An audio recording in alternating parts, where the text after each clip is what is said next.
Right, so let's start with the new exercises. Okay, so I've sent you 6 different ones, 2 of which are all to do with voicing or balancing between the hands. Okay, so if I look at the one called No Reply first, here the melody is in the right hand, which is the most natural way to play. So it's a bit easier, hopefully, to keep the left hand a bit more in the background. Play through the melody a few times to really get to know it, because you also want to shape the melody. Notice the diminuendos, it talks about that in the little introduction, and the writ at the end. So you want to really get to know the melody, because then that will help you to listen out for it when you're trying to bring it through above what the left hand is playing. So I'll go for the right hand first. It's quite a strong start.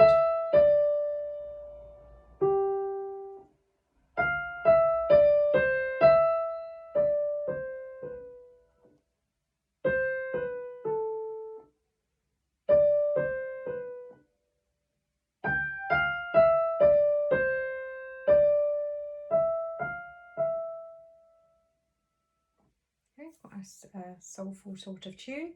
Left hand is just bass, as quite often accompaniments are, on a succession of chords that are broken chords like that. So get to know that. There's a little hop to the second line, and then a little hop to that chord F and A, which is tied, and then onto your last chord with a G sharp. Okay. Make sure you do start with those fingers as printed, 4, 2 and 1, because then you can go to 5, 3 and 1, 5, 3 and 1, 5, 2 and 1. Okay, so if you put your hands together, it is all about balancing the hands. So right from the outset, you've got to press the right hand more than you press the left hand.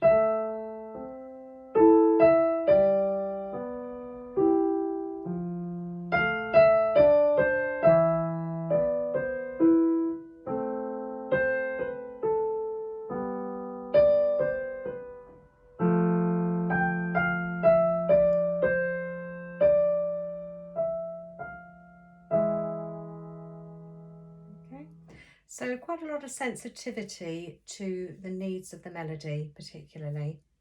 And then the other one you've got keeping one's balance. This is going to be slightly more difficult, apart from the fact the previous one was grade 2, this is grade 3. The left hand this time has the dominant part, which is a little bit less comfortable to play that way round. It's not quite such a natural thing to do. So again, get to know the melody really well. It's a bit more tricky, the fingering in places, and there's a few turns as well. So here we go.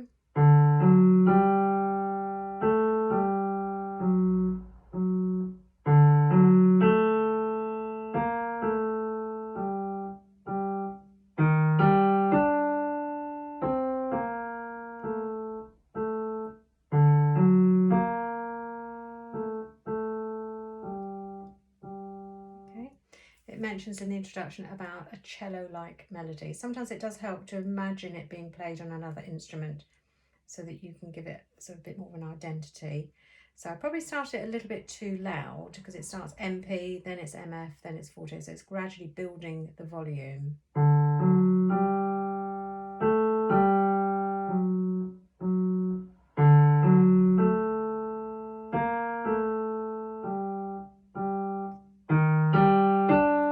Something of that forte, then drop it down, 2, then thumb, then 2 again. It's just a bit of fingering work in the end there. Chords in the right hand are fairly straightforward. Don't forget your B flat, and then on the next line it's an E flat. It doesn't say a fingering, but I would use 2 and 4 on this E flat and G chord, then 1 and 3 on the D and F sharp, and 1 and 5 on the B flat and the G. Okay, so putting that hands together. Sorry, that was a bit loud for MP.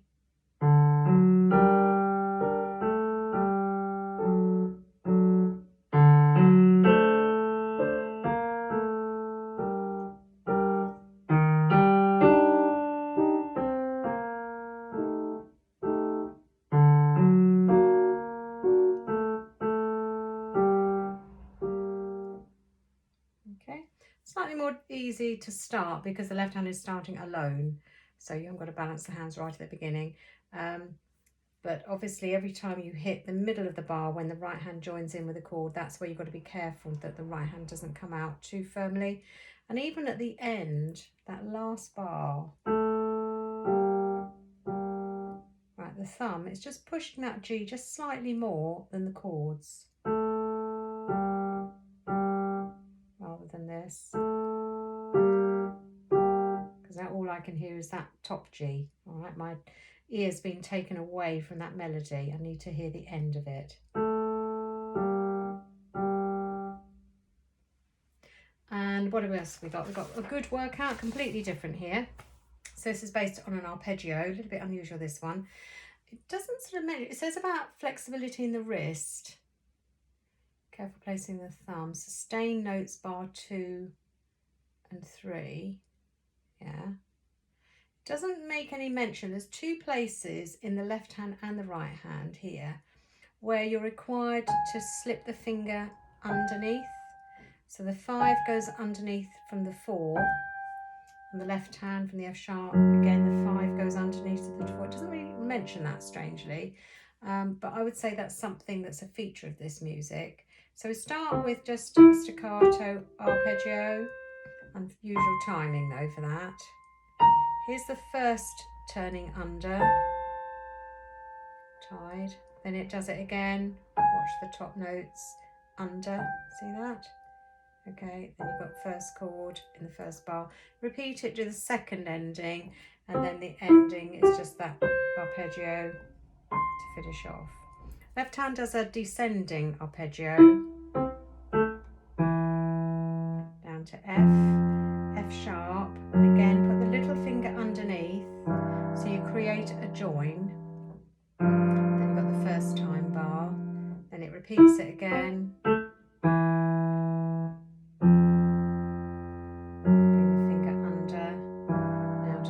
Time bar and rest, and then a descending arpeggio again. Watch the timing just in that ending, that could easily be missed. That G is a crotchet, so you've got to wait 2 quavers on it. Okay, so together it's a little bit unusual.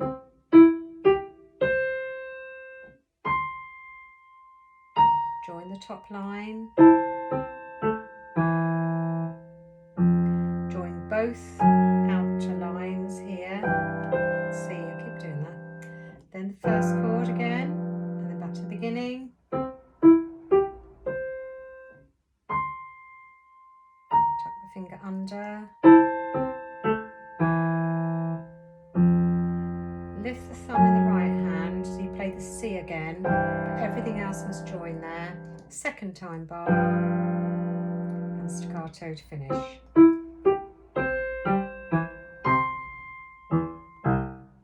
I do that right? I'm not sure I did. There we go.